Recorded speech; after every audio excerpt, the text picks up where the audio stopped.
Let's go. I hate the 30-second countdown. I also don't like this song. I like the other song. Yeah, but we had to listen to it every day, 3 times a day. I think I like the old song better. No, I like this one way better. I like this one as a...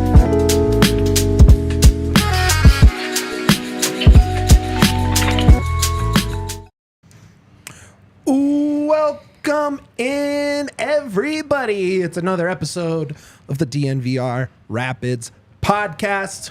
I'm your host, Mitchell Carroll, a.k.a. Merchel, a.k.a. whole lot going on around here.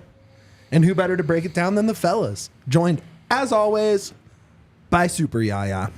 Yay! Frustrated Yaya. Frustrated Yaya, yay. I do like that you refer to me as Super Yaya every time now. And I have to like say, yeah, I'm super, but there's also a little bit of not okay. You're not feeling super, but you are super. Exactly. That's what I like. It's an innate quality, not a current emotion. Exactly. Yes, absolutely. And another superhuman over here, our guy, it is downtown, Duane Brown. Hi. Duane. Is everyone ready to talk about soccer? Oh, God. I don't know if you are. I know I am. If you haven't, Duane is, I've never seen Duane so fired up in the last 24 hours, ever. if you haven't guessed, he is ready. Duane is locked and loaded, my guy. I am so excited for it. Guys, we got a big show today. Number one, we're back in Studio A. It's a beautiful afternoon in Denver, Colorado. What does A stand for? Another one. Another coach under Padraig. We're going to be talking, of course, about the coaching search. We're going to dig in a little bit into who Yaya thinks. He has a great list, a bunch of stats, everything you want in a coaching search. Me and Duane have a couple nominees as well. We're going to talk about what went wrong with Robin Fraser and kind of where he lost the job. And we're also going to be talking, of course, about the Padraig Smith presser yesterday, guys. He talked for an hour, which is more than you will get from any GM really in any sport. I was surprised he sat up there for that long and let us just throw darts. It was, they could have ended it at any point. It was a full house. Even our guy Vinny Benedetto from the Gazette, shout out, who jumped over the Nuggets beat. He was there. It was the usual suspects, of course, Pollard and Brendan Plone. Pat Radigan was there. It was also Braden Norris was there. Even Wayne Brandt sat in. Crookham sat in. Honestly, it was the most people I've ever seen. There was probably 3 or 4 cameras going. It was a packed house. Yaya, I'm going to send this to you first. When we're talking about this presser, and obviously there was questions about the firing and the hiring process and the state of the team, blah, blah, blah. What came to mind first after kind of hearing his responses or maybe reading through them after the fact? What jumped off of that for you? Honestly, to me, the first thing I thought about was I kind of just went through the whole Fraser tenure immediately in my head. Kind of what happened, how did we get here to begin with? Why is this presser such a big deal for the Rapids fans, and anybody that cares about the MLS right now? And one of the first things that came to mind was Pablo getting fired, bringing in Anthony Hudson. Yikes. Being a complete utter disaster. Duane knows about that. Duane has nothing nice to say about Hudson. And then I don't. having a little hope. But when Fraser came in, you had a little hope. MLS Defender of the Year, club legend. You figured, hey, the first one went wrong. The second one's going to be okay. Then here comes Fraser. First year, improvement. Yeah.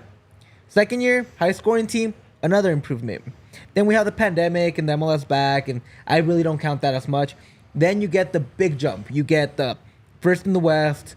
You get multiple players playing out of their mind, including Austin Trusty, Jack Price, and Keegan Rosenberry. Even Yarby should have been considered for goalkeeper of the year. And honestly, Fraser should have been considered for coach of the year that year. And he wasn't even in the fight. Runner-up. Yeah, no, I thought he wasn't even a finalist. I thought he was runner-up. I thought he was in the vote, but I'd have to double check. Yeah. Regardless. He should have won, but he should have won He should regardless. have. Yes. Being number one in the West. I mean, New England was really good that year too, so I get if you did it. And then you get to last year, and you just see like a deep decline. You see that the team is not playing together. There's a lot of things going on with the team where like you're just like they kind of seem like the same, but there's just something off. And there's not a lot of well, there was some like for likes, but it was a drop in quality. Right? Exactly. So it's like you're all of a sudden it's Mark Anthony K Instead of Kellen Acosta, right? It's Max in spurts, right? You don't have Cole Bassett. You know, it's like it's just a little different. It's mostly the same, but it's just not as good. Yeah. Yeah. And then you get to this year. Yeah. And it's just and it's just like That pause. that Bronze gestures broadly at the thing on fire. I mean, literally. Wait, like go back, and I'm gonna put all of us here on blast right now. All of us? All of us, every single one of us. Even super producer Kale on the ones and twos? Probably because he probably believed in us more than anybody else because he's a believer.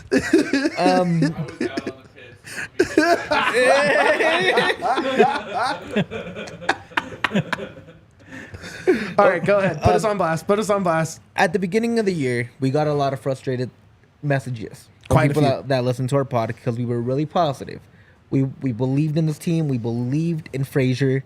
We believed in what was going on. And we can all here say, all three of us say, holy shit, were we wrong? Yeah. Like, all three of us were wrong, even when we did our My Guys draft. Oh yeah. We've talked about it. So now we look at this and it's like, what went so wrong? And it's just like, hearing that presser, I just felt utterly destroyed the first 5 minutes. Destroyed. Felt destroyed. Never felt angry in my life. I was guys were hot. I was driving and I was having road rage against my own car. like it was absolute. And I'm gonna curse one more time, and I promise I won't do it all pod. It was absolute horseshit. What I felt like. Sure. And it was bad. And it made me feel like I'm supporting something that's not ever gonna give me happiness again. In all honesty. Man, that Duane was just had like a blank stare into like. that was a roller coaster you just took me on. Duane, what was your initial takeaway from that presser yesterday? I mean, I do want to echo what you said at the beginning. Like, this club is bad, in many ways. Not just what's on the field, but there's just a lot of things that are falling short right now with Colorado Rapids. So I agree with you that I thought it was admirable for the club to put together a presser and listen to the frustration and disdain after the last one. Absolutely. To give the full, I mean, over an hour. It's a long. It's a long. It's a presser. very long presser. So I want to acknowledge that. You know, like there are good things that happened even in bad situations, and I commend the club for doing that and taking that heat because, you know, the local media, independent media around here, us, Burgundy Wave, Brendan at the Post, Pat over at Footy at 5280, like everybody was bringing the heat, you know. So everything that everyone's been griping at us about for not changing the team with our questions, and now you know the kind of answers that you get. So props to, you know, and obviously you, Mitch, were there as well. So I want to give a shout out to all of those folks who are there asking the tough questions as well. I thought that was great. Yeah. I mean, my immediate takeaways were Padraig Smith, again, is an absolute masterclass in PR talk. Oh God. Yeah, he should teach a class on that. If you want a master class in how to either not answer a question, half answer a question, or turn a question into something you wanted to say anyway, that dude is a legend. It's honestly like working in media, you know, background in advertising, marketing, PR. Like, I am in awe of what he is able to do. He really is incredible at that. That is also my frustration. I was easily as frustrated as Yaya. I was not driving, so I was safe. Nobody on the road was safe. While I was driving. I was safe up in the office watching the live stream. Props to the Rapids for live streaming that. I thought that was cool too. Yeah, I loved that. Gave everybody a chance to kind of be involved at real time there. So all of that being said, man, what a frustrating time. Sure. So many questions for me were not answered or answered in a way that was literally insulting to me. One of the answers, super frustrating. And then just, a lot of runaround, not answering questions. Two big things. I think if you watched or listened, you noticed this. Padraig Smith doesn't even want to use the 3 words "the Rapids way" anymore. Thank God. It's become Let it what die. it is, and so now that has a secret code word called identity. Sure. And that word was said approximately 4,000 or 5,000 times yesterday during the presser. I'm not gonna lie. If I drank during every time I heard identity, I'm not driving. Like, I'm not behind that wheel. My You'd guy. be driving because you'd be dead from alcohol poisoning. Literally at that point. The other word, and this is the new front office boogeyman. I don't know if anybody picked up on it. On one side, you have identity. Identity's boogeyman or villain in the Rapids world, front office wise now, is called the deviation. And the deviation is anything that does not fit within Padraig's very much his own plan for whatever this identity is. So we heard those two things. I think we will continue hearing those words probably. That's without getting into individual answers. Sure. But I was frustrated, man. Yeah. I've had 24 hours to cool off a bit and to not see a signing yet after 24 hours. I don't know. I'm very confident that's coming through based on talking to people over there. I know, but So, I mean, it's that's happening. one of my quick to make those promises, but very, very, very slow on getting that information. I mean, out. it sounds like the waiver process is what's holding it up. Well, maybe say 48 hours. Maybe say soon. Maybe say this week. I think he said soon. Could be. I don't know. Whatever. It doesn't matter. That is happening. So, not that it's going to be of consequence. It's a waiver pickup. So Yeah. But of all the things you guys both talked about, and the funniest thing to me is Duane has his little notebook over here, and I always see him jotting stuff down. I can't really read it or see it. I'm not trying to, but I do see one giant word. I'm not writing. I see one giant word across the bottom Is that my in all walk-away? caps, and it just says delusional. We can get into that. Look, okay. I kind of want to There go were a some little bit here. delusional takes in that presser. And this kind of leads into the topic about Robin Fraser and sort of where it went wrong, and when you talk about identity or what you want to see from the players on the roster and how they're playing on the field, and you really see there are clearly players that fit what Padraig is looking for on this roster, right? The things he says, whether it's speed, athleticism, and a lot of those guys didn't play under Fraser, right? Or didn't play very much, or played out of position. And I'm not going to sit here and say I like Padraig's plan. I think that I'm not going to say it's a great plan, but I do think that if you are trying to build a team one way and the coach takes it the other, this is the inevitable result of that. You are responsible for the people you hire. Sure. That is part of the delusion. The message was very clear yesterday. This is our identity and the plan that we have. And I got the strong indication that it's very much Padraig as president saying, this is the way it's going to be. I've decided this is what it is. And that's fine. He's a president. He can do that, by the way. So that's fine. I'm fine with that. But then we have a report card of hiring 2 coaches who were not that.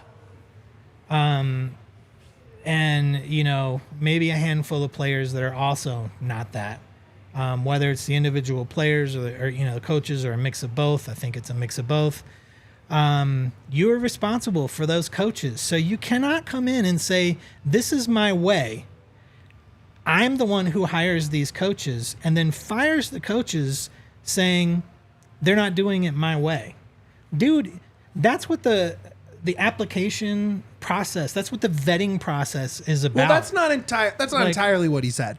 You know, he laid out the times that he came in, and like I said earlier, there was improvement, there was buy-in. 2020, you can't really count 2020. It feels like, in a nutshell, it's just a weird season. Yeah, and then it's a weird one. But 2021, there was like the culmination of Moneyball, greater than the sum of its parts. It felt like Fraser ball met Porg ball in a beautiful, sweet marriage. And then the next offseason happens, and, you know, the Kellen Acosta loss, I think, is massive for this club. It'll go down in history, really, I think. But you start to see the deviation beginning last year, and you see Robin leaning in on vets. You see him shelling up defensively. And then you see him extend playing him. away from it. Yeah, well, who knows? Maybe that was a Kroenke thing. Maybe that was we don't know. I don't think it was a Kroenke thing. But this is the thing when it comes to that. Eventually, any coach that he brings in, eventually anybody that comes in wants to get creative. They also want to do their own thing because football evolves. Sure. The style of play has to evolve every time. You can't just keep doing the same thing over and over again because they're going to find out what you're doing. Fraser didn't evolve. No, he tried. No, That's very I think stubborn the last 2 years, for sure. Very stubborn. And I think he was stubborn, but I think he also tried to evolve in a way that his players weren't ready to evolve or shouldn't have evolved with the way the roster was built. Right. And that's my thing. Because he played a certain way in 2021. Then in 2022, he tried to play the same way. Then he tried to adapt into a new style of form. Because you saw 2021 was all 5-back all the time. Then you moved into 2020. You start with the 5-back and you're not getting results. Trusty leaves, and you turn into a 4-back because the personnel's not there to play the 5-back that you've been playing. This year, you remember the first game against St. Louis? I was super excited. We're seeing a 4-3-3, something I think the Rapids could excel in, and it just didn't work for them. They got blown out the water by Seattle. And most of these, and then when did we start seeing Lee Strauss come in? When he went back to the back 5. So I think the issue was, I think he was trying to evolve into the new things that the league was wanting, but I just don't think the personnel was there to evolve with him and help him go all the way through. And I'm not taking any blame on Fraser. I'm really, really not. I think Fraser could have done more, but it's also really unfair to just say it was all Fraser. Oh, he for didn't sure. No, evolve. and that's not what I was trying to No, insinuate. I'm not Yeah. saying neither you are, but we also got to say Porg didn't evolve. Porg should have evolved what the squad was doing. Sure. He should have talked. There was a loss. There was a diversion in the identity of the club. Boy, was there a diversion. And that's the thing. There needs to be some responsibility there of where if that diversion happened, why weren't you able to get it back on track? And why was that diversion there to begin with? Why did you give that diversion an extension? Yeah.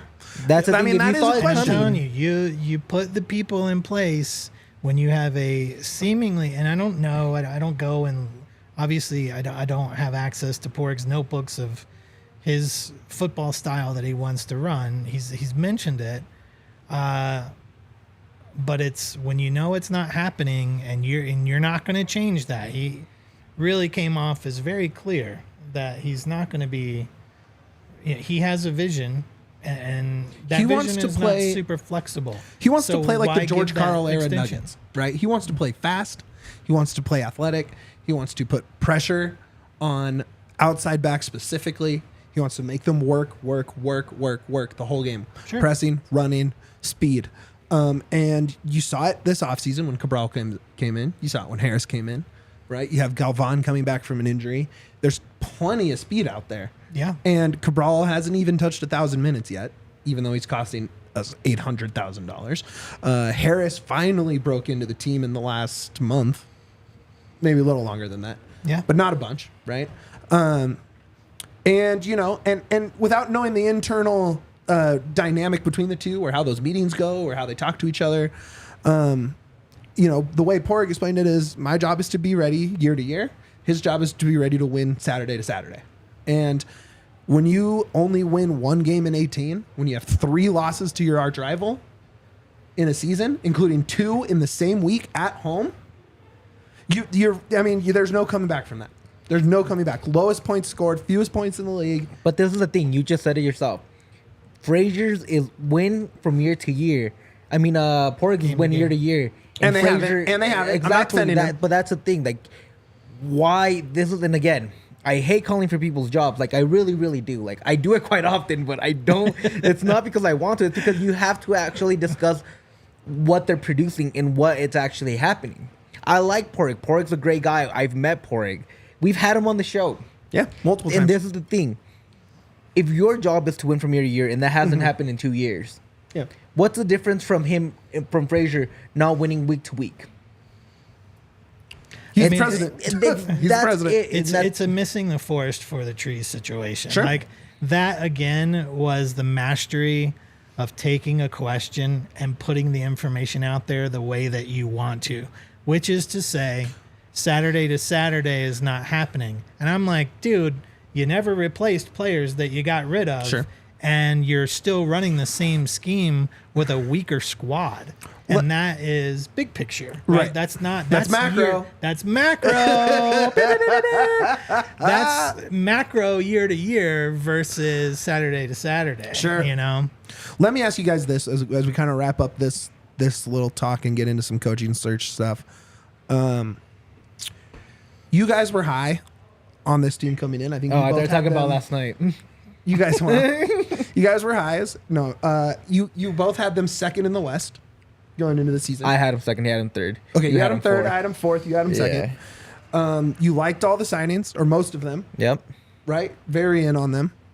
Between Maxu, Cabral, you were all in on Cabral over there. Duane. I was, man. So if you're saying that, well, why did he give him an extension? Well, you guys were high on the club, right? You were high on the team. That includes Fraser. Yeah. You thought they were going to be good. So why now is it such a bad thing that he gave him the extension if everyone thought it was going in the right direction 9 months ago? Well, I'm making my, not just playing a little devil's advocate. Yeah, it's a great way to spin it, right? Is to put it back there. I'm putting this as a fan, as someone who covers the team, and someone who sits my butt, pays a bunch of money to sit in the stands to watch the squad play. I don't have the background information on all of these players outside of what any of us can Google and kind of see records and how they play and successes and challenges, right? So I will tell you,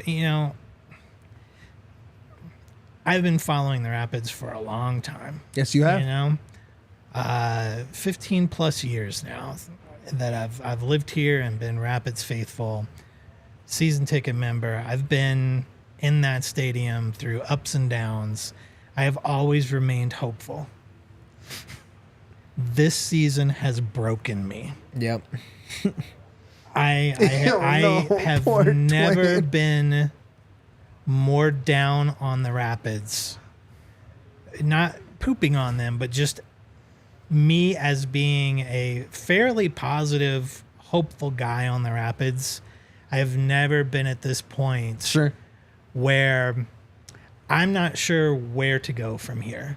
The word identity is thrown around a whole bunch yesterday. Yeah. And my one question, if I'd been in the room, is, can you tell me what this identity means? What is Colorado Rapids' identity? Because I don't think anybody in that room knows. No, I don't think any of us knew. I don't even know if I'm not even sure the front office knows. I think there's some talking points. Idea. I think there's some talking points from the Rapids way that they probably would have thrown out. But I'm not sure anyone in that room knows what the identity of this club is, myself included. And I'm at a down point. Like, I don't have high hopes for next year. Whereas I would normally be all in on a Cabral signing or whoever Padraig brings in. I can't see myself getting very excited about the offseason and who we bring in. Everything. So let me put this also and take a step back. I'm a Buffalo Bills fan. Okay. That comes with so much ineptitude. I mean, I know they're good now, but so many Historical ineptitude. Yes. Like reasons to not trust Rangers. what's happening. Oh God. New York Rangers, Colorado Rockies. I am Dwayne's down a so bad. Dwayne's in the basement. Man. Oakland Athletics. I am a collector of disappointment. Some people collect bobbleheads. Some people collect trading cards, shoes. I collect disappointing teams. Sure. And there are some teams on that list that I'm just not excited for signings anymore because I've been shown that either this is a broken player that's coming in, a project, so to speak, and then that player is not going to be developed, which we've seen over the past 2 years. Or it's money ball, which doesn't work. The one question of yesterday, and I'll try and get through this quickly. Like the one question of, you're not getting enough money from the owners, which I agree with. And I think Porg agrees with that as well. But his answer was, well, Galaxy gets money. They're not very good. Come on, man. Toronto's who spending else, more than anybody. who They're else terrible. gets more money? Who else gets money? LAFC, Seattle, Atlanta. And you know what they all have in the past 4 years? Championships. A title. Yeah, go back down the list because I did. I wrote the damn thing down. And the players who have won over the last many years are the teams who get money. Totally. So don't come back with that like, well, Toronto gets money and they're not good. Okay, well, there's an outlier there. Great. And that's not on Porg. I just didn't like his answer. And that's on ownership to me. Totally. One of the biggest frustrations to that was him kept mentioning Philly. Philly has an identity and owners that are bought in. That's very different from what the Rapids have. Well, That's what- this is important I- with Philly. Yeah, go ahead, and then I need to get back to this because there's a really we're important about point. 5 minutes over already. So with Philly, or with this thing of Rapids don't have that, Rapids don't have this. Right now, and you guys are going to hate this. I already know. And I know everyone in the comments will probably hate it too. But look, the Band-Aid was ripped with Fraser. Next year, we have no idea what it's going to look like. We don't know who the coach is. We don't know who the players are. Yeah. And maybe they do get a boost. Maybe they do find the money ball guy. Maybe the coach that they bring in fits that Pork style, brings in these athletic, fast guys, plays to their strengths at elevation. Sure. But am I confident in that? I don't think I would put my confidence level at high or even medium. But I'm not going to say that it's automatically not going to work until I see those decisions made. Okay. Well, let me get back to Philly. Philly, everyone's darling. Everyone who doesn't put any money into their club loves Philly. Of course. Because it's the main argument they like to use, right? Yep. Philly has done it. What did we see in the final? We saw Gareth Bale. We had an upstart Philly, and I don't want to take credit for this thought. This comes from Matt over at Burgundy Wave and Holding the High Line.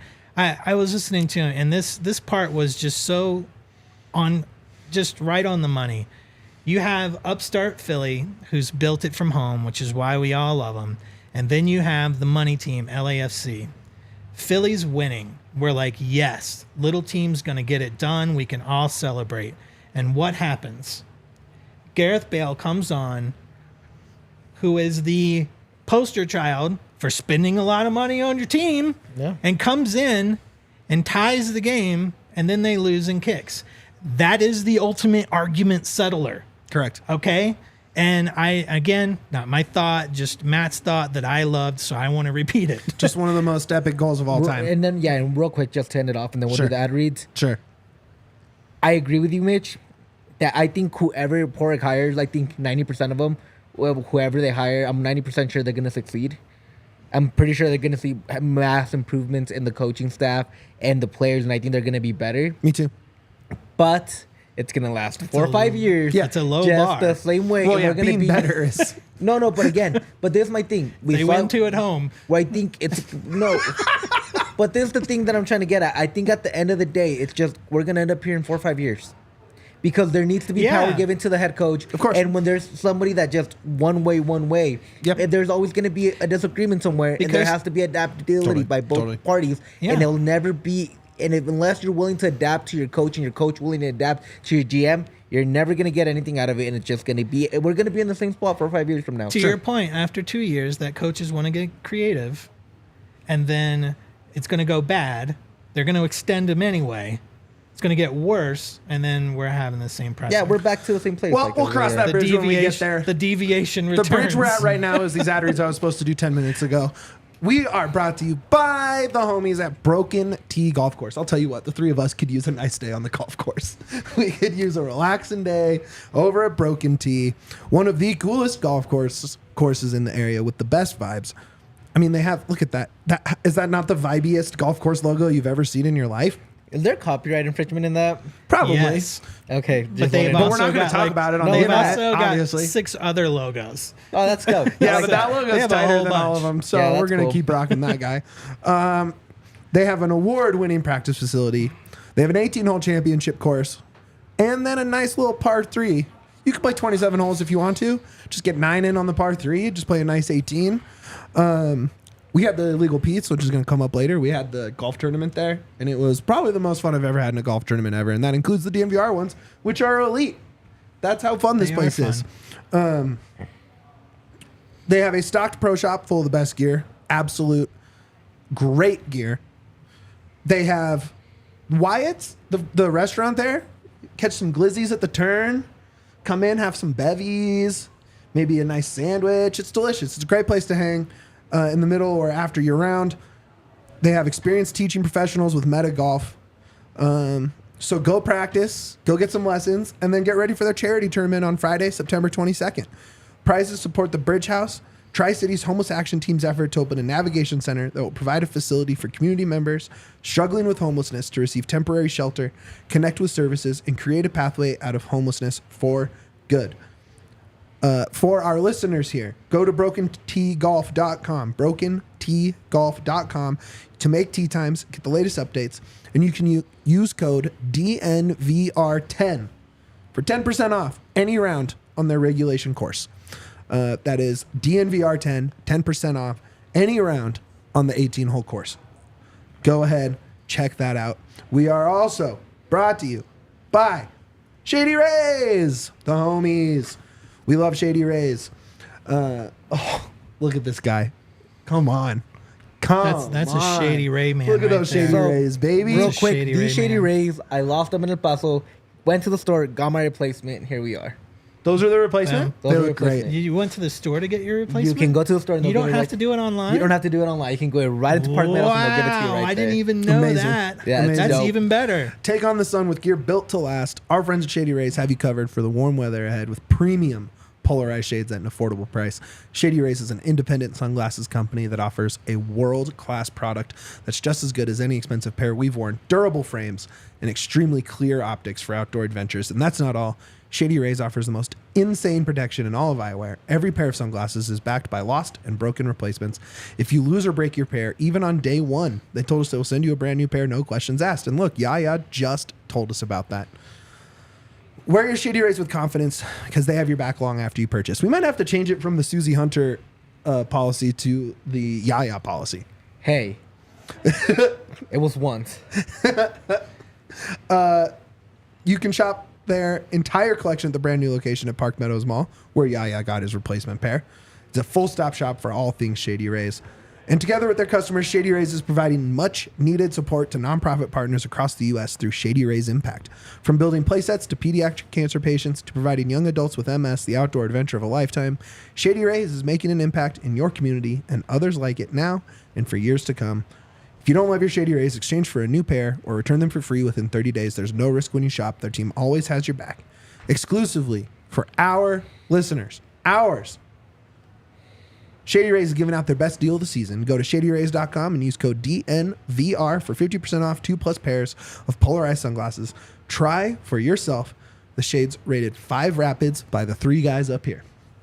Boom. That's true. Actually, no, they deserve more than Rapids. You're right. You're right. But that was our rating system. That was, but I know this is an ad read, but I'm not a sunglasses guy. You're not. Before. I wear sunglasses every damn day now. Yep. Because they're comfortable. I don't care if they look good. If they get scratched up or broken. I thought I could just mail them back or get online, but now I can just go down to the mall. Like that, I didn't know. Like my Shady Rays experience just got better because of what it's dope. Absolutely. I like it. They're Absolutely. great glasses. All right, jumping back into the pod here. And before Yaya starts with his list, which is an amazing list, I'm very much in on all his lists. Look, I see a lot of who's going to want to come here, who's going to want to coach here. Well, the MLS is rising in popularity like it's never had before. There's eyes all over the world thanks to a certain Argentinian goat. And it's a professional head coaching job. There's only 29 of them. A lot of people are going to want to coach here. A lot. And it's not that there's 29. It's that there's 3 to 5 available every year. Sure. At most. There's a ton of coaches who are going to want to make that jump. That's just a fact. There's going to be plenty of candidates coming to sit in an interview and be willing to say, sure, yep, I will throw away my coaching strategy and do the identity. Well, I don't know if that's true. It's not like Padraig has some outlandish idea of how to play soccer. It's not like an uncommon thing. No, he just has. He's going to find people that want to align with that. Yeah, and there's going to be a lot of candidates. But I don't think Fraser is that kind of coach. Never was. No. It worked out for a year and a half. Well, and I think Hudson, as much as I loathe him, sure, is maybe the only one that sort of coached up to that. God, that's funny. It was horribly unsuccessful, and he never took any sort of responsibility for being bad at it. Actually trashed the fan or the players at all times. Yeah, he just really couldn't throw a player under a bus fast enough. The one he even threw. I mean, in his last thing, sure, when he said it's a at the bottom of the league with a bottom group of players, like he's trashing the roster build. Yep, and he's absolutely trashing Padraig. Yep. And then yesterday Padraig praised him for and I'm just like, come on, man. Well, I think the thing to look at yesterday, and it goes to why Robin Fraser maybe wasn't the stylistic fit, was because Robin Fraser was an MLS fit, right? And I followed up with a question to Padraig yesterday when he talked about that, saying, so what is the criteria you're looking for here? Like, and are you sticking to MLS coaches? Are you sticking to very specific, rigid guidelines? And because of the rise in popularity of this league, because there's attention, I think the pool widens dramatically. I don't think he's as worried about an MLS guy as he is about a stylistic guy. And I think Yaya, while I think a lot of his list does have MLS experience, I don't think we need to be like, which MLS guy are we getting here? Yeah, and honestly, that's something I want to say. First of all, there's a lot of typos because I did this really quickly. Like I did it this morning, I'm going to be honest. Like it's all the information is correct. It's just I typed it wrong because I was in a hurry doing this, and my computer was messing up a little bit, and I don't spell that great. Second of all, that these are candidates that you might say, oh, that's too expensive. Oh, why would he come here? What I'm thinking is if they're willing to even put a price tag of Navarro for $4.5 million, if truly people are tired, and they fired Fraser when he just signed his extension, I have some hope that Kroenke's going to hire the right coach. And I said that right. I don't believe Padraig is going to have as much say as people think, because at some point, if it goes wrong again next year, you can't be tied to a coach that your GM fully hired by himself. And I think that's something we have to be aware of, even though, like, I know Drake's like, I don't think Kroenke's involved. Well, no, actually, I was going to go the other way. Is that even a good idea? It's better.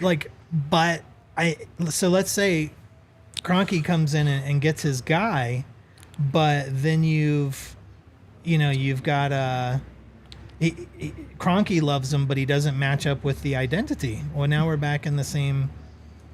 But that's the same thing. It happened with Jim Curtin out in Philly. Got rid of they hired the ownership, hired Jim Curtin, GM was gone the next year. Okay, so I see what you're saying. It's a thing. Kroenke hires the coach, so Kroenke is going to go with coach. Yeah, go with coach, and then the GM is like, all right, you're gone. We're gonna find somebody that's gonna believe in Jim Curtin. Sure. And again, Kroenke's not going to go out there personally interview everybody, but he's going to get a team of himself, I believe. And he's going to get analysts and people around him that's going to give him right advice. So let's jump right into it. And the first one, it's Albert Stuivenberg. Again, typos right off the bat. Developed young. Stuivenberg is actually, developed. Classic. Stuivenberg, it's a guy that I actually really like. He was at the top of my list for a long time. He coached the Netherlands team, the youth team. I believe it was the U17s. He's credited for actually giving Memphis Depay the next step where he was recognized and people starting to know him a lot more. He's the Arsenal assistant coach. He's Mikel Arteta's right-hand man. He's always there. He always has a look like he's not worried or he's not paying attention to you, and I really enjoy it. It's not stoic, it's goofy. Super goofy. I love the Dutch. I'm in. And he's also... I'm in. He was the head coach in a Genk out there, and I believe that's Belgium. He had a great record, 125, 50, what was it? Let me check, because I have my notes right here. His record was 23, 15, 10, and he made it to the Europa Cup quarterfinals. That was a nice run with Genk. I remember that team. Yeah, exactly. Though he got let go because results didn't show up the next season, and in Europe, it's you don't have results, you're out of here. Yep. He's one of those guys that I really, really like, especially in one of the things that the pros to me is he's developed young players. He's worked with the youth his whole time. When he had a chance with Genk, he brought up a lot of the second team players and a lot of the youth up to the first team and helped them get minutes. He's already in the KSC system. I love that. So that's such a when I was coming up with my very admittedly short list. Yeah. I didn't have that KSE system in mind, but Josh is so involved in Arsenal now that it makes a ton of sense to think, hey man, you're kind of down Arteta's bench. Like, come get a bigger opportunity, see what you can do with the club at your disposal. Get a pay raise and come play. Get a pay raise. Play it. I like that. The thing that cons, no MLS experience. I think that's something, after hearing yesterday's presser, is something that he might be worried, that Padraig might be worried about. And if we're going off what Padraig wants, I think that's a big thing, that there's no MLS experience. Well, he specifically said he's not as worried about that as he was in the Fraser cycle. Exactly. Yeah. But I think that also does come into play. There's no experience there. The MLS is a different beast. Rather than factor 2, it might be factor 4. Exactly. Or something like that, yeah. And the other con that I could think of that I really thought would be big was somewhat unrealistic, honestly. Yeah, probably. It's kind of like, why would you want to take an MLS job? No matter, unless you're playing for the top 3 team in the league, if you're going to coach top 3, top 5 team in the league, why would you leave a Premier League assistant job to be MLS head coach? And in the chat, Alex said that I guess Arsenal just lost another one of their assistants before the season. Yeah. Well, that happens. So That happens. Do a they lot. happens wanna every part year. with another good one. Yeah, and the thing, it happens every year. But this is Arteta's right hand man. Whenever Arteta can go for a game, whenever he's sick, whatever happens, he can't be there. This is the guy that takes the reins. He puts in the game plan and he helps out the most. He's one of those guys that I think could really take the Rapids to the I'm next sold. level. Let's get him. Yep, we're done. This show's done. Cool. Great Wrap list. it up. Great Actually, list, Yaya. all right, guys, we're on to the next one, and this might be the most unrealistic. Wow. Carlos Cuesta. I love this guy. This guy's a wonder kid. This dude he's only 20 years old. He's Arsenal's 20? He's 28. Oh, okay. He is Arsenal's other assistant head coach. He's also was God, the he was head born coach in 1995. That's crazy. He's bro. only a year older than me. He is the head. He was the head coach God. of Atletico Madrid's U17 and Juventus U17 teams, and that was 8 years ago when he was 20. That's insane. Dude is literally the definition of next up, and that's one of the cons that he. Why would he want to go to the MLS as well? He could probably wait it out another 2-3 years, and he might go to Brighton when Brighton's coach gets taken away. Sure. He's only done it at lower levels. We don't know what he can do at the higher levels. He's only been head coach at U17 levels, and he's also super young. This team is full of veterans. We don't know how they're going to react to a 20-year-old yelling at them and barking orders. They For should now. be exactly, but they are professionals. They should be able to listen a little bit more. But what some of the pros is that he learned under Mikel Arteta and Simone, 2 style of plays that kind of fit to what the Rapids want. Absolutely. It's low block, quick transition, and fast. I love that. which is what exactly Park wants. Man, he was assistant manager at Arsenal at 25 years old. Exactly. That's like Sean McVay stuff right there. Dude is an absolute like beast. 28-year-old, and he knows how to develop youth. He's only worked with youth. He's brought in the next kids into the Arsenal system. He's brought everything, and again, he's in the KC system. I'm sold. Go get him. Yep, let's go. He's already there. It's not hard. You know what I mean? You know the guy. Bring him over, interview him. If he wants it, he can have it. Sure. Sold. Sold. Here, let's do the next 4. Let's jump into these ad reads real quick, and then we'll knock out the 4. Does that work? I'm all cool with it. Perfect. Okay. The North Boundary at Dick's Sporting Goods Park is the newest addition to the Colorado Rapids game day experience. The only field-level patio in Denver sports offers space for fans to gather and take in the action from an unparalleled viewpoint right behind the goal, which we watched R2 there. It was pretty sick. Cannot lie. Cannot tell a lie. Loved the view. I don't know how much you'll love the game you're watching, but look, it's going to be fun. You're going to have a good time. There's food options, beverage options, shade. There's plenty of socializing area. distractions. Yes. I'll use the word distractions instead of the dreaded word. Each ticket on the patio at North Boundary includes a drink voucher and gets you access to food trucks and concession options right by your seats. Learn more at coloradorapids.com/North Boundary. Tickets are available now at coloradorapids.com. Also, if you're willing to go to a Rockies game and have a good time while the team is losing, you should be able to do it with the Rapids and have an even better time. What a point. What is wrong with you if you're not willing to do that for the Rapids? Wow. And that's my point. If you're willing to do it for the Rockies, you can do it for the Rapids and still have a good time. And you're going to have a good time. It's really cool down there. Look, I think I was a little skeptical going into that, right? And we got to go down at halftime and look at it from the press box one day. And then we got, with Duane's season tickets, we went to an R2 game down there. And I walked away impressed in a way I didn't think I would be. Really. It was pretty cool. So check that out, coloradorapids.com. We're also brought to you by Illegal Pete's. I went there for lunch not an hour and a half ago.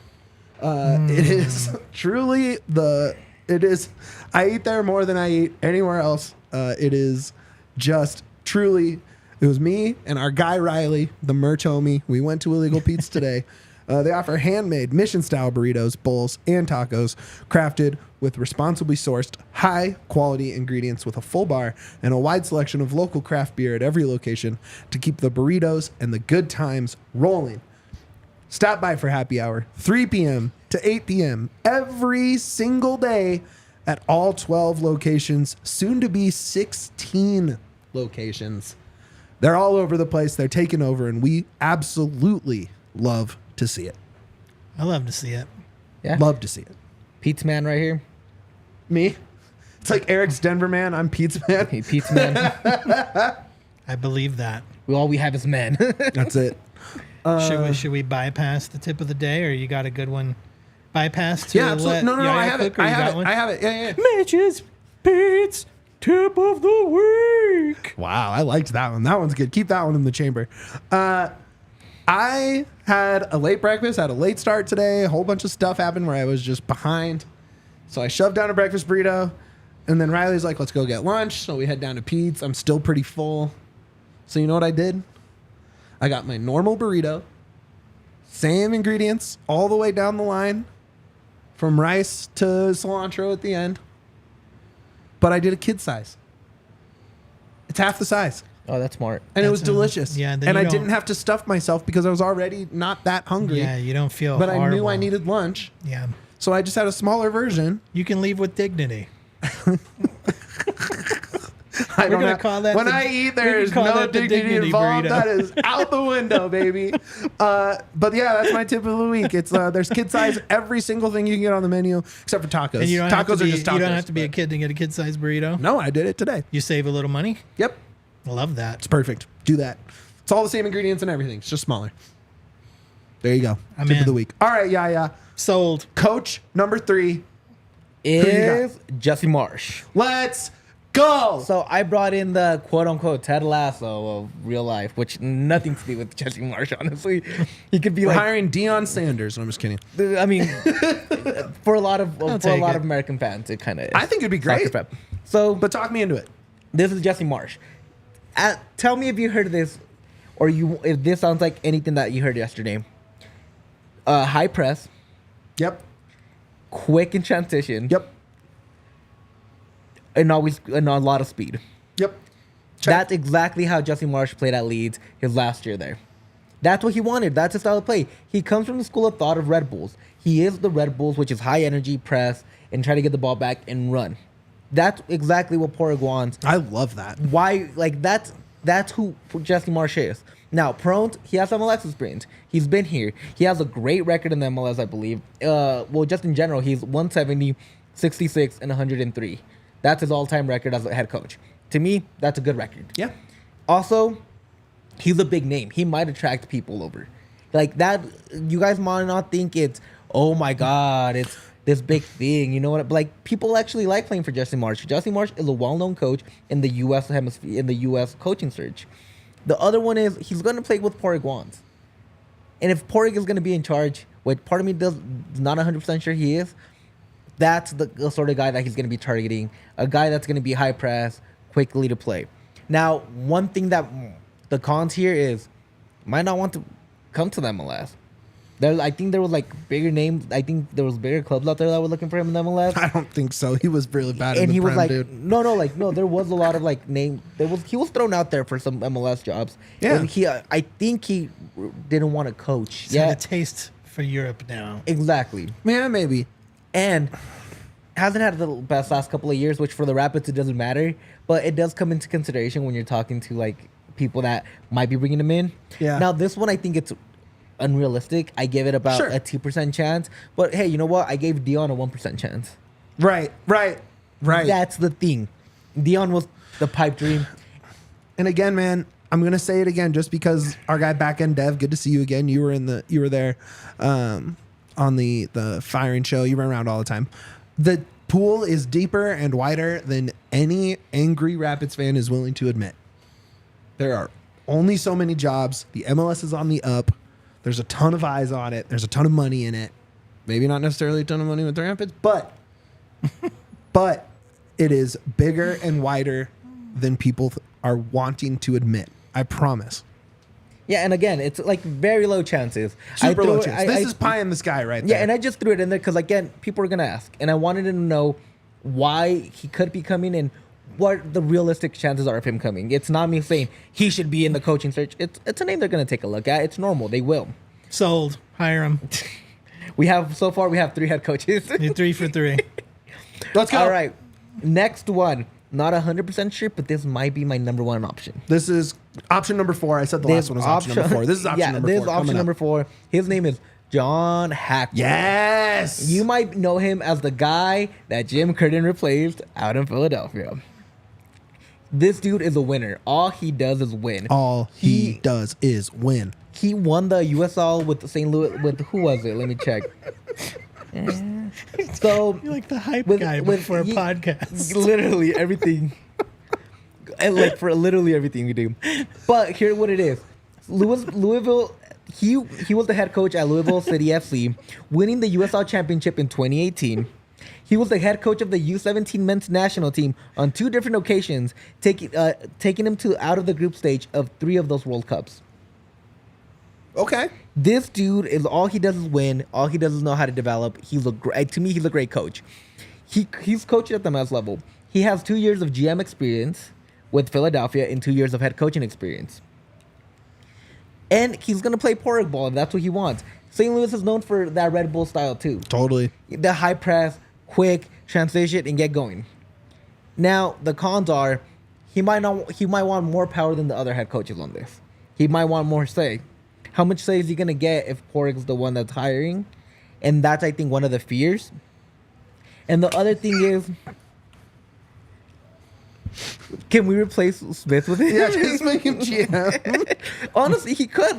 Well, I don't know if you need to replace Smith, the president. You might want to hire him as a GM. And that's the thing. More of a, and I've said it before. Maybe you just leave GM. Just an outside influence as a GM. That's the move for the Colorado Rapids. Exactly. And this guy, and the other thing is, why would he want to leave St. Louis?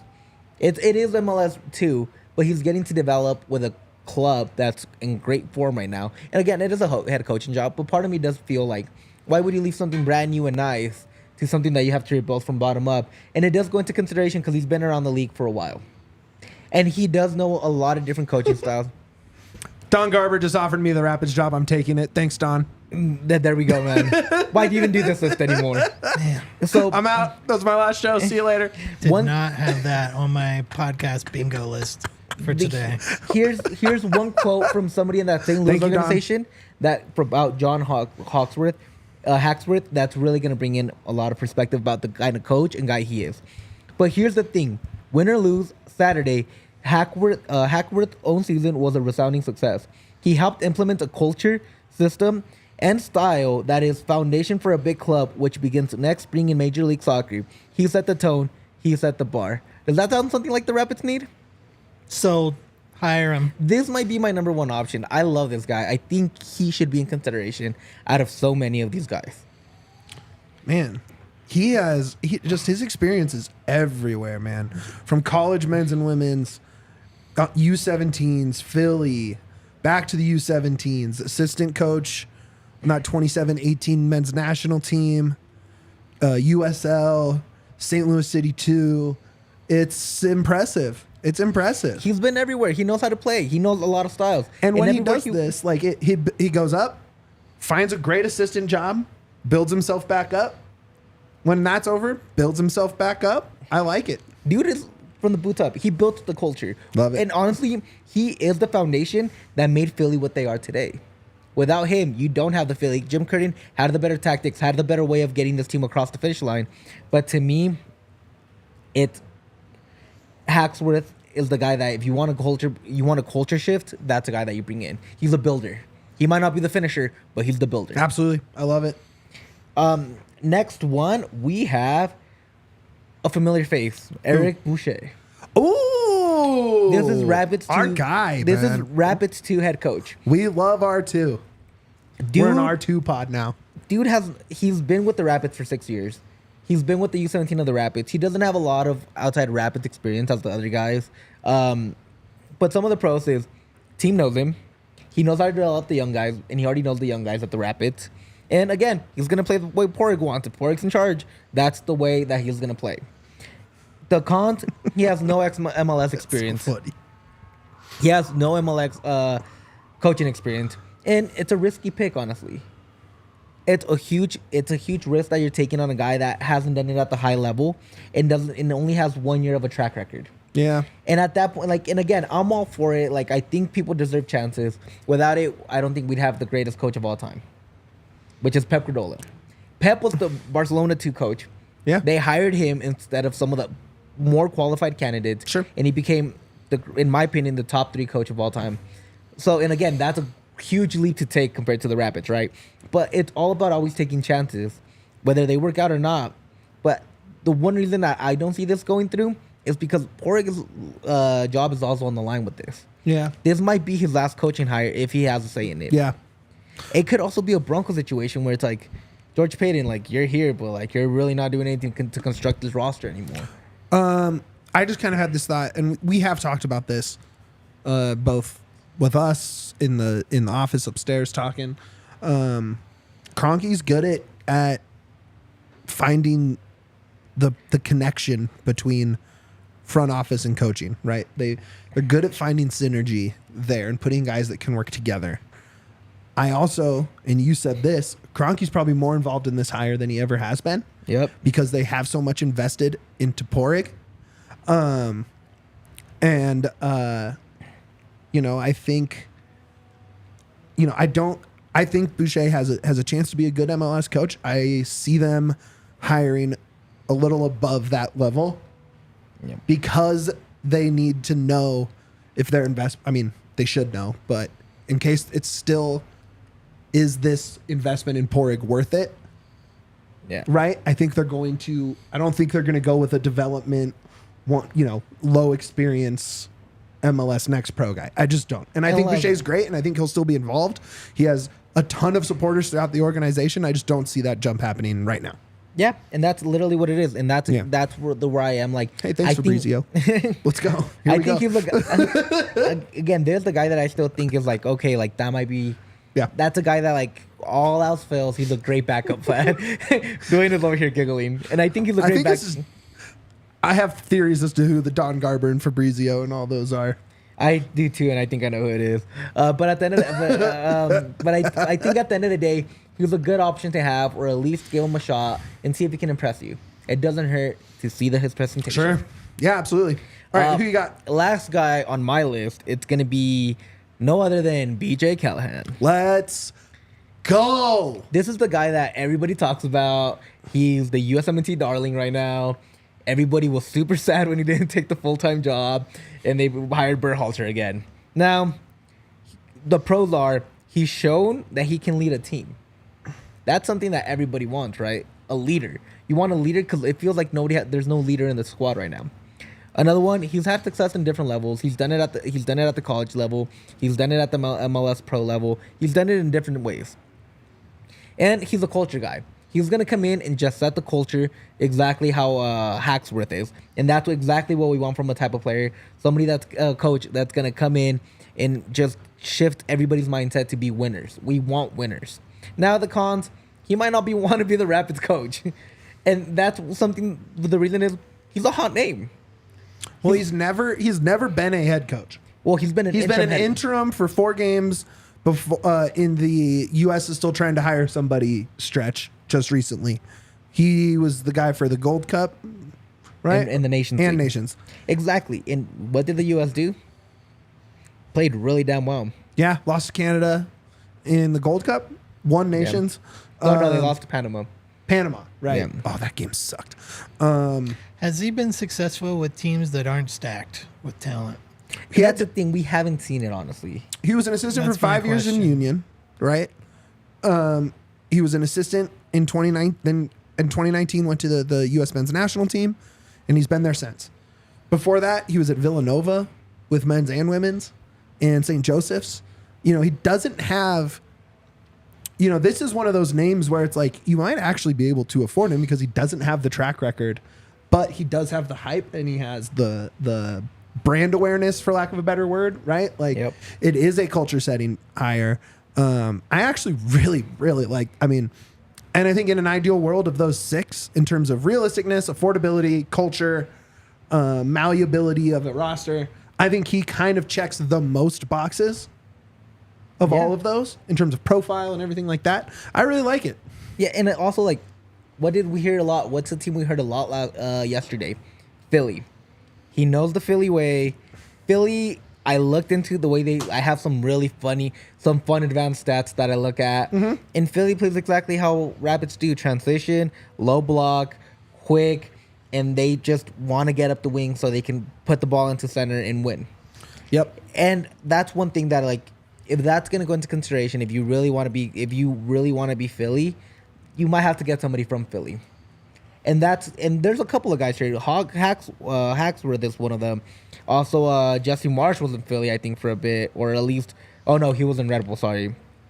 But those are the kind of guys that I think they're going to be trying to go for. They're going to be trying to go for culture setters, guys that are going to come in with a lot of, like, I want to prove myself, and guys that know how to develop young kids. Totally. And that's all these guys are actually developed, except for Jesse Marsch is the only one I think that I didn't have knows how to develop young talent. Totally. But for the most part, everybody else knows how to develop. They've done it multiple times. Cool. So I think that should be I think that's my 6 list. Man, shouts, snaps, claps, golf claps. Great, yeah. Great work. Thorough. Fantastic list. One of those 6 will be the head coach of the Colorado Rapids. Maybe. Duane, do you have any candidates you would like to just throw out real quick before we get out of here? I'll mention one only because, again, when I was listening to Highline earlier, they said it, and I was like, I was thinking the same thing. It'd be interesting to see if the DU head coach, Franks, would want to come on as an assistant coach. I'm not saying for head coach, but certainly a boon of developmental talent and skills there. Yeah. Which I think is it is possibly my top need for the Colorado Rapids with the type of project players that we bring in. Development is absolutely key. Totally. I'm not necessarily, hardwired into that needs to be the head coach, but maybe it's an assistant coach, and he seems to get it. So, yeah, Jamie over at DU. Love that. Yeah. Love that. Mine, pie in the sky, but with the news of the tragic news of the San Diego Loyal no longer existing. Who could it be? Landon Donovan. I brought that name up upstairs. There was the Nuggets guys were hanging out. There were some other folks upstairs we were talking. And instantly you saw eyes light up. Like, oh, I'd be into that. And all I care about right now, more than wins and losses, more than development, more than anything, is just please be relevant again. That's what I want. Landon Donovan gets you in those conversations over and over and over. This team will be covered. There will be attention. And I don't care if it's bad, because at least it's being talked about. And to me, that is more important than any of it. Yeah, like To me. Yeah. Now, I think your list doesn't factor that in as much, and I think that's smart. But I didn't make a list of smart ones. I made a one-person list of pie in the sky. I mean, we're getting talked about right now nationally, Mitch. A little bit.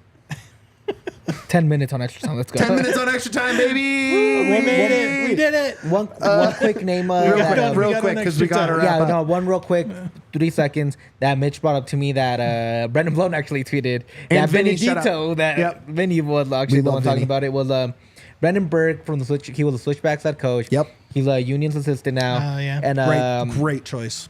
oh no, like he was the Union assistant. Now he's with Houston. I think is another guy that if you're thinking Philly, that's Great a guy you choice. can look at. Again, Philly plays the way that the Rapids want to play: the low block, quick in transition, and speed. And I think that's the kind of way that you want to do. And if you're gonna go with that, I think that's another one that you can look at. All right, guys. Duane, start the plugs out of here, my dude. Oh, hey, everybody. It is a downtime to be a Rapids fan. It's not a downtime to be a DMVR member, though. No, it's not. And really, my plug is just for all of you. We're all thinking of you and thinking of each other. It's hard right now. So if there is any way you can find to just remember you can get down to the stadium and have fun. I hear there's an R2 game On Saturday. that is Saturday that will be attended. If you'd like to attend, I know C38 is going to show out. So there's a good chance for all of us to get together and just watch some great Colorado Rapids to soccer. This Support weekend. the best soccer team in the state. Voice your frustration for the senior team if you have it. Yep. They are, they're doing good stuff. I'm proud to see that the kind of shift from that group. I think it's really cool that they're going to do that, organize, get out there. I think it's a really, really good idea. For sure. What else you got for me, Yaya? DN_Rapids on Twitter. Follow us there. Give us a 5-star review wherever you hear us. Don't forget to give us a like on this YouTube video as well. We really appreciate it. Interact with all our stuff. It's great. It shows the higher ups that people actually want to hear what we say, even though most people don't want to hear what we say. But either way, it makes us feel good. So please interact. Big time guest next week. You're going to want to stay tuned for our announcement early next week. It's going to be a super fun show. Perfect for the news cycle the Rapids are in with a coaching search. So tune in for that. Get your diehard membership. Get your free shirt. Get your discount at the bar. Get your discount in the locker. Do all that. And more important than any of that, even in the depths of despair, You gotta. up the Pids.